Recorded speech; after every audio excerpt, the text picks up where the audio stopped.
Disability, it does not mean I have an inability. That's wonderful.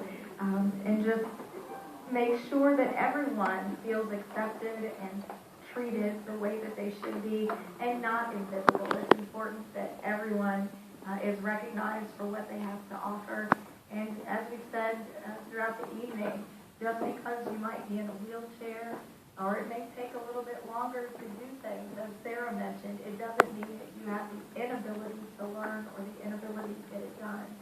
She's achieving every day and helping her community. Thank you so much for your speech as well.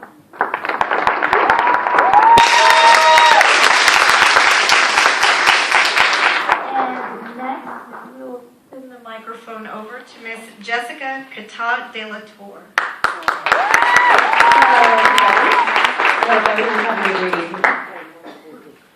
I truly wish to see a world where people with different abilities were not discriminated against. I've experienced it, and my peers all here have experienced it. I think a lot of the discrimination and bullying comes from a lack of understanding and maybe even fear of the unknown. Growing up, I saw kids get teased and bullied for having a developmental or physical disability, and it was disgusting behavior. Unfortunately, it still exists today. If chosen for Miss Wheelchair Florida, I will continue to advocate for persons with different abilities as I find it to be my social and moral responsibility to not only educate, but raise awareness in our society that we're people too. We just do things differently. I have a business plan in place and one day bring forth an entire network TV channel that will enlighten the curiosity of the uneducated and challenge the stereotypes we face today. I think entertainment speaks to all walks of life, and inclusion through entertainment will not only allow us to relate to others experiencing the same difficulties and triumphs, but also raise awareness of what we're capable of doing rather than what we can't do.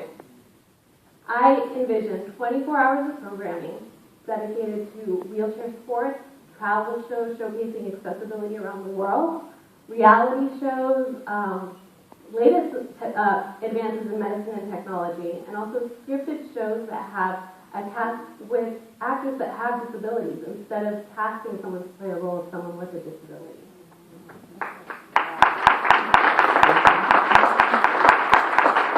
If we can communicate through entertainment, we may have a more accepting community as a whole. We've seen the stereotypes play out in front of us. That people in wheelchairs are lazy or people with developmental disabilities can't do anything. We need to change what society has done to us. Embarking on this next phase of television's evolution will not only bring awareness to all types of disabilities, but also bridge the gap that separates people with and without disabilities. Mainstream media has overlooked the 56 million of us living with disabilities today, and that doesn't even begin to include our caretakers, our family, our therapists, and our doctors. The demand is here. We are here. And it's our time to shine. Thank you.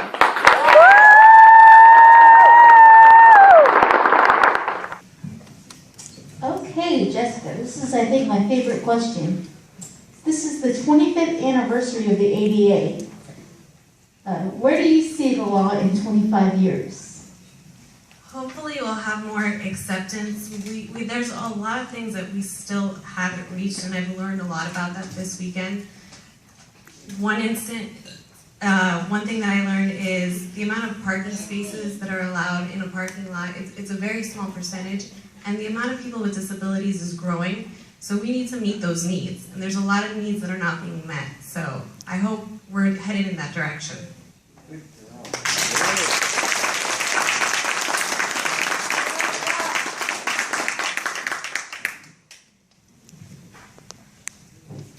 Hi, Erica.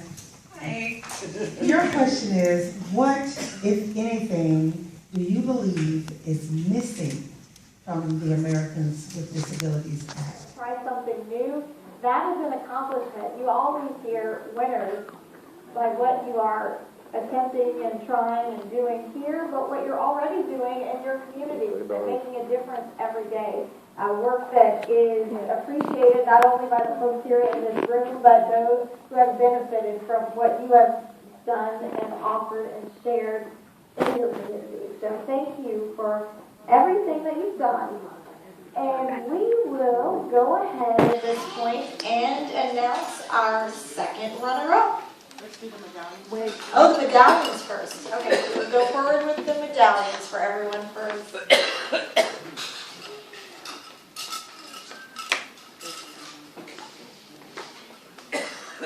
All of the contestants are going to be receiving a medallion for competing and participating in this year's Miss Wheelchair Florida competition. So at this point, we would like to make sure that each one of them gets that medallion. First, Michelle.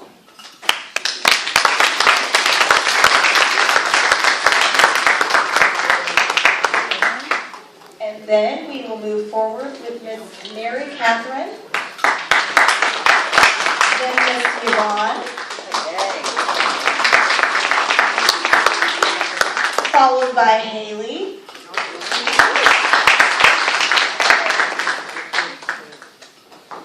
And Sarah. Next, Miss Erica.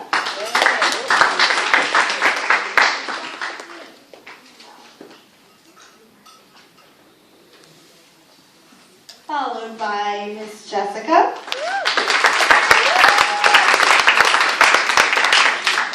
Sarah. And Cody. Wonderful job, ladies. And at this point, we would like to recognize Miss Congeniality. It's an award given to someone who demonstrated kindness and friendliness, along with getting along with everyone all weekend with a bubbly personality. And this year, our Miss Congeniality, Jessica.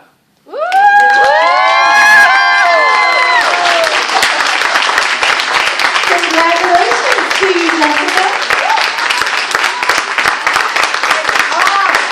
Way to go.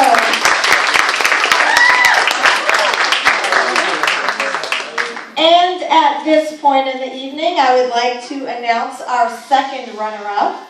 The second runner-up for Miss Wheelchair Florida 2015 is Miss Mary Catherine Magnolia.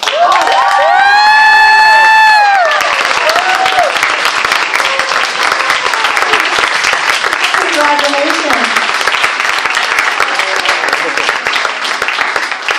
And our first runner-up for the 2015 Miss Wheelchair Florida competition is Miss Jessica Catan.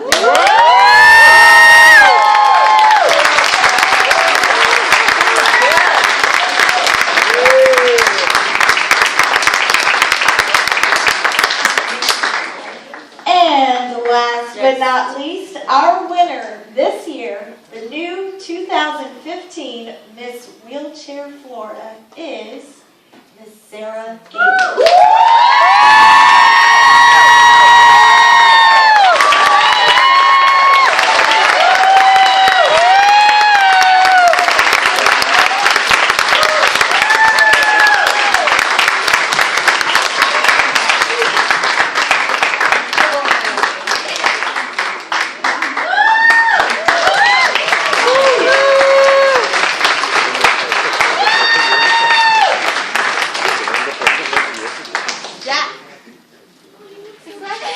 Congratulations, Sarah.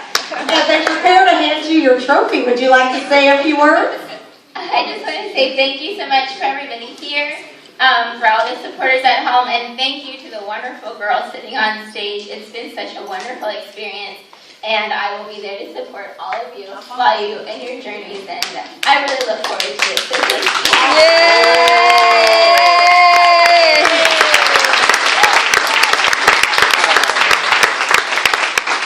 Congratulations again to each and every one of this year's contestants. Amazing job, all of you.